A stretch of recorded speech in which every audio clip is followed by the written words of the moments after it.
So, Miss Mathis, tell me what school was like for you as a child. What were your best and worst subjects? Where did you attend grade school and high school and college? Okay. My school, I lived in Amherst, uh, country area, country center. And my parents thought I should attend school in Paris because the schools were larger and you got a better education. So I lived with my uncle and aunt and grandmother in West Paris and attended a school which is no longer exists called Baldwin Elementary. The principal was Mr. G.A. Jones. I remember several of the teachers, one being Mrs. Drusilla, and they were very caring teachers, I thought. I had a good experience there. I graduated after attending there 2 years. Then the schools were improving in the country, so I moved back to the rural area with my parents and started attending a school called the North Powderly Colored School. That was what it was called, because during the time, the schools were segregated. Every community had a black school and a white school. So the principal there was Mr. Spencer, and I've always loved school. I loved all my subjects. I did well. I don't remember, I just almost hated when summer came. I didn't want school to be out. I loved it. I wanted to go every day. So in Baldwin, did you experience any issues as far as the school, since it wasn't segregated? No, it was segregated. Okay. It was all black students. Oh, okay. And I know there was bullying just then. But I was never. If I was ever bullied, I don't know it. I didn't recognize it. So, but I'm sure they were my favorite subjects. Spelling. I was an excellent speller.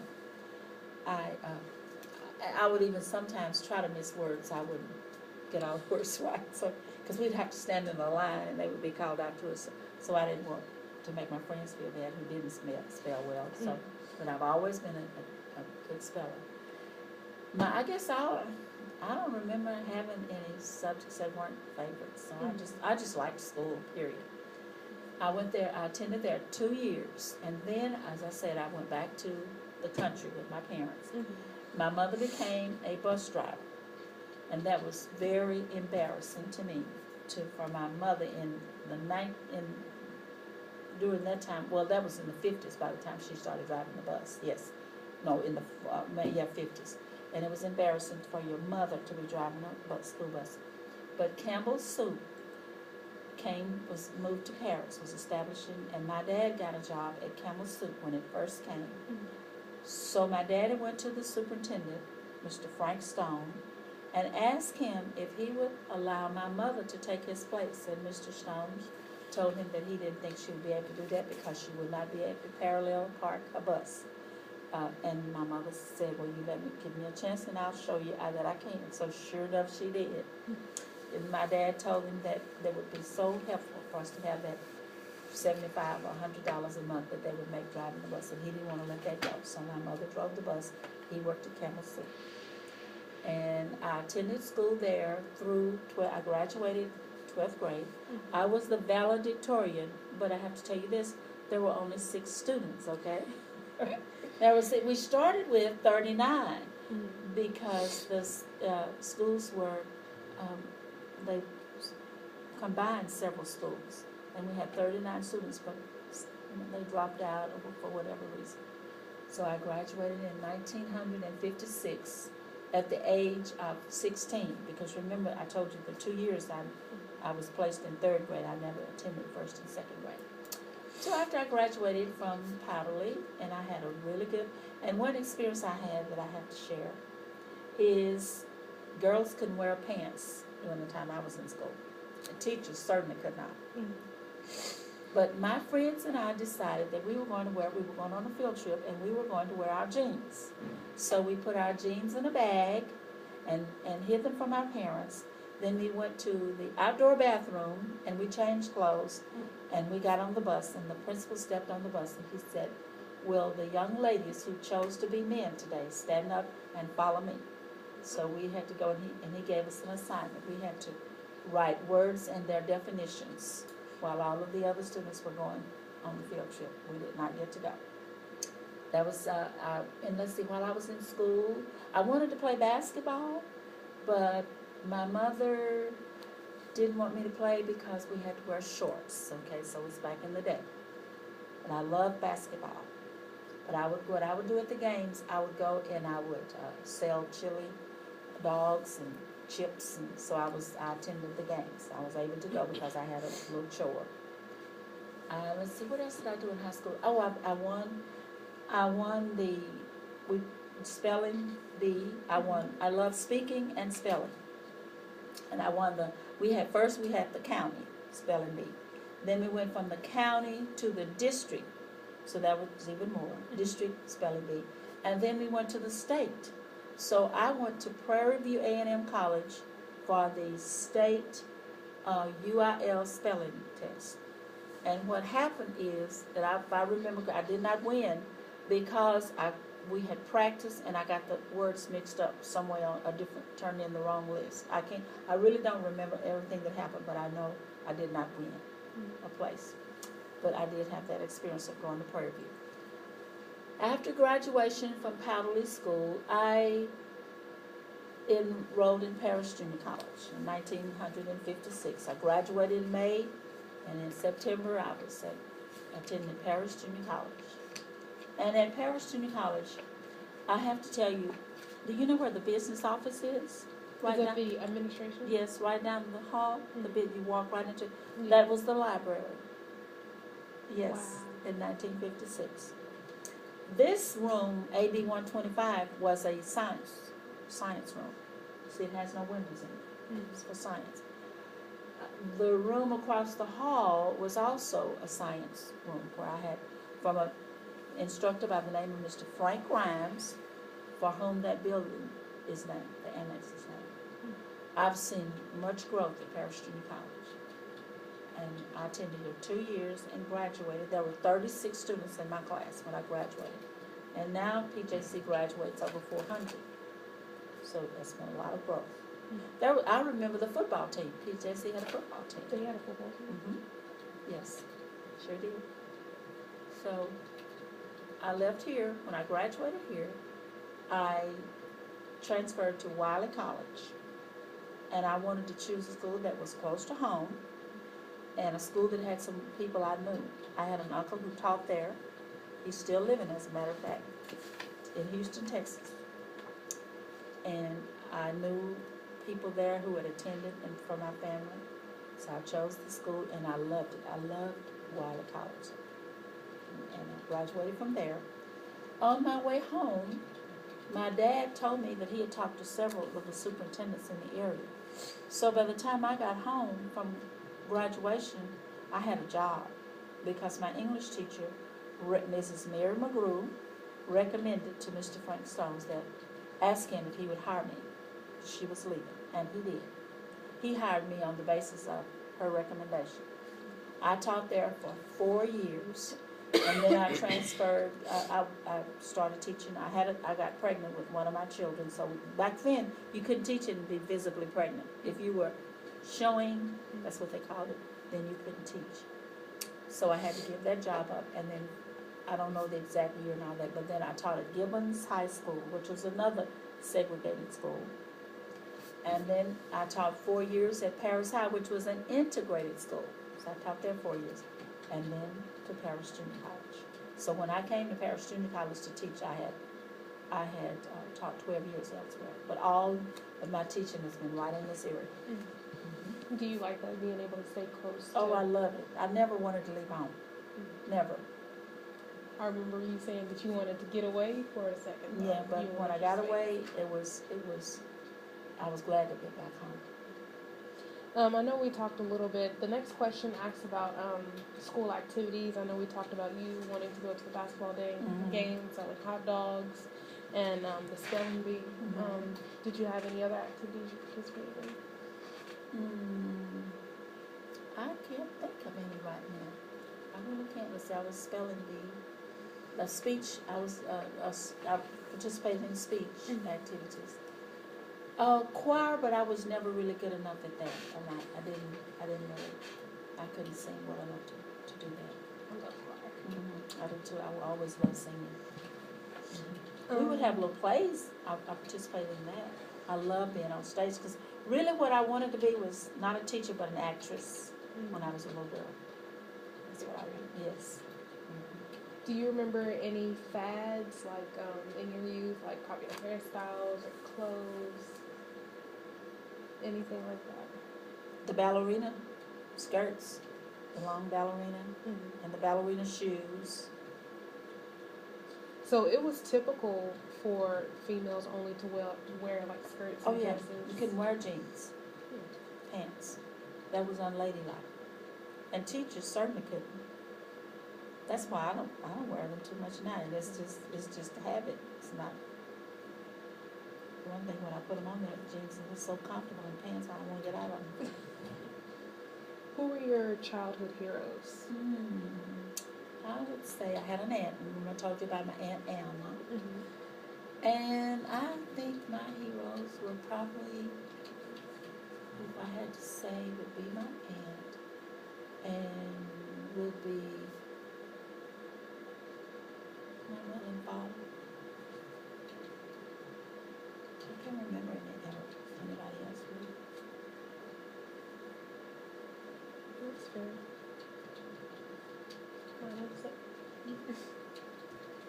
What were your favorite songs and music at the time? I love B.B. King. He's been in our family for a long time. And a song I always respond to is At Last. What is it? At Last? By Etta James. I like that. And let's see, my favorite Christian song would be Only What You Do for Christ. Have you ever heard it? Will last. You may build cathedrals grand and tall. You may build skyscrapers grand and tall. But only what you do for Christ will last. That's my favorite. You know, I'm going to expect you to sing with me at the shelter sometime. Okay, I love it. Got me up there feeling by myself. Oh yeah, I'll sing. Okay, you sure? Okay. I like that. Did you guys have any pets growing up? We had a dog, but not an inside. The dog was outside. We had cows. You know, I lived on a farm. Oh yeah. So we had cows. We had turkeys. We had a turkey farm. My mother had a turkey farm. How could y'all live around turkeys? Those things are huge. Yes, she had this huge, tall fence so that they could. And I didn't always look forward to Thanksgiving because we had to kill and clean these turkeys and dress them because people would order them and she would. That's how she made. She made money that way because people would buy them. I know my family in Wolves Point, they have some land and we have horses, we have cows, we have chickens and all that. But we never kill. They all turn into like pets, and they just stick around. So we had a dog, we had cows, and I can't see how many. I just know we had any cows. Did y'all name all the animals? No. No. I just remember the only horse I remember the name was Bob, and my uncles would help me, allow me to ride him. And it's Bob, and there may be some, but I don't remember any other names. What historic world events had the most impact on you while you were growing up? Did any of them personally affect you or your family? Yes, the 1954, the civil rights, because I remember riding the bus, the back of the bus, the city bus to PJC. And I didn't think much about it, but I just remember when I no longer had to ride the bus. And I guess the most impactful that I remember was the assassination of Dr. Martin Luther King. And I remember that my husband and I had gone to a play, and guess what the title of the play? I'll never forget this. The Night the Mouse Roared was the title of the play. And we watched the play. We attended the play. It was a high school play. We got in the car. We turned the radio on, and Watts, California was burning because he had been assassinated. And I always remember that I connected that with the play, The Night the Mouse Roared. And had been assassinated, and people in Watts were demonstrating and just protesting by setting houses, whatever, on fire. Did you do any of that? No, the only thing I did in Wiley College was to go to the theater downtown, and I went in and sat in at the theater because it was segregated, and African Americans had to sit upstairs in the Anglo-Saxon, the balcony. And so I went and I got a little water in my hair, and that's all. I was afraid the buses were coming from Chicago, stopping at Wiley College and going on to the Carolinas, Alabama, but I was afraid I would get put out of school. And so I remember calling my dad, and I asked him, do you think I should protest? And he said, I'm going to tell you this. I'll never forget what he said.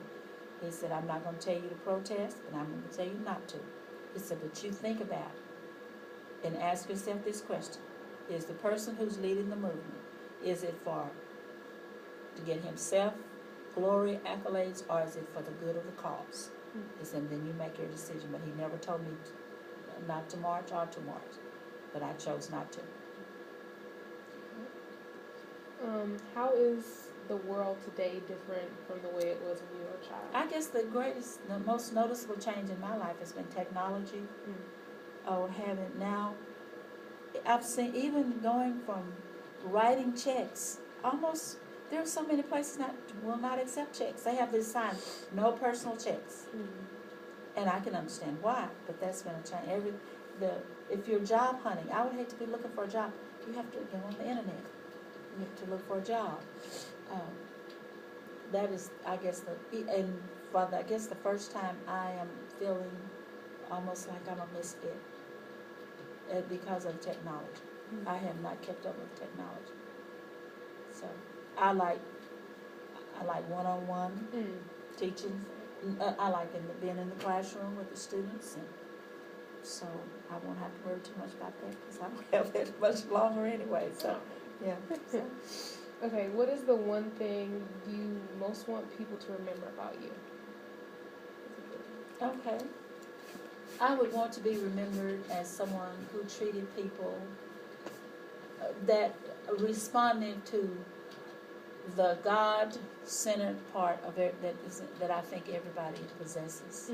Now, we all have our lower image, our whatever that might not be.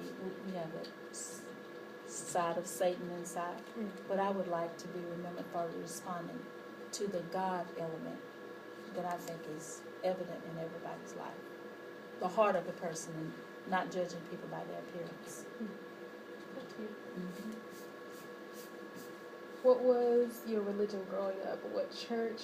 Methodist. I grew up in the Methodist church. Methodist church. United Methodist. I married a Baptist husband, and I changed because my mother was Baptist, and she changed to Methodist because of my dad. And I guess that's what I thought I was supposed to do too. And my husband never asked me; I just did because I wanted all of us to attend church together. Well, is there really like a changing ceremony when you switch over to Methodist? To No, Baptist? you just. Okay. No, you don't have to. Is there really a any difference? Yes, there is. I know it's a difference in the way the church is written, who you kind of answer to. But Right. There maybe not a major difference because we could look at it and say, well, they're all about teaching the Word of God, yes. But as you say, the operation is different because for example, in the Methodist Church, the ministers are sent, are chosen by the bishop. Yes, but in the Baptist Church, the members choose them. The minister. That's one difference. And of course, Methodists sprinkle. You don't have to be submerged into the water. You can be sprinkled with a little. Oh, okay. But my mother always told us she wanted us to be baptized. She didn't want us to, because she grew up Baptist, so she thought we should be fully submerged in the water. Were you ever mentioned in the newspaper? I know you almost were, but were you ever mentioned in the newspaper? Yes, I've been in the newspaper. What was that? Well, I've been in there several times, but I don't care to say a whole lot about that. Really. I guess the one that I'll mention is I was chosen as the Minnie Stevens Piper Professor 3 years ago, and I was And the reason I mention that one is because I received a $5,000 stipend, and what I chose to do with it is to establish a scholarship in my mother and father's name because they loved education. I didn't want to spend it on anything else because I feel that I had received it because of education, students, and I didn't feel that it was for me to go out and buy a car with something I need that like that. So I wanted to. So it's a scholarship here named for my parents here. And I feel real proud when we get the thank you notes. I just received one the other day from someone who had received a scholarship. So will that scholarship be around Forever. That's so cool. Because you know how they do that. They don't spend the money. They save, it makes interest. And then, because now, it's not just about the 5,000 that I received. Yeah, because I thought you did just disperse that. But other people, there was a luncheon in my honor given here. And people donated. So the last I heard was like 13,000 plus. And that's because of the generosity of people. That's cool. That's amazing that you leave that legacy. What were your friends, or who were your friends when you were growing up? My two best friends were Edith, both are still living, Edith Franklin, who lives in Dallas now, and Sally Smith, who also lives in Dallas. So we were called the Three Musketeers. We saw one of us, we saw the three of us. And of course now we still, in fact, Sally called me yesterday, but Edith, I don't hear from her very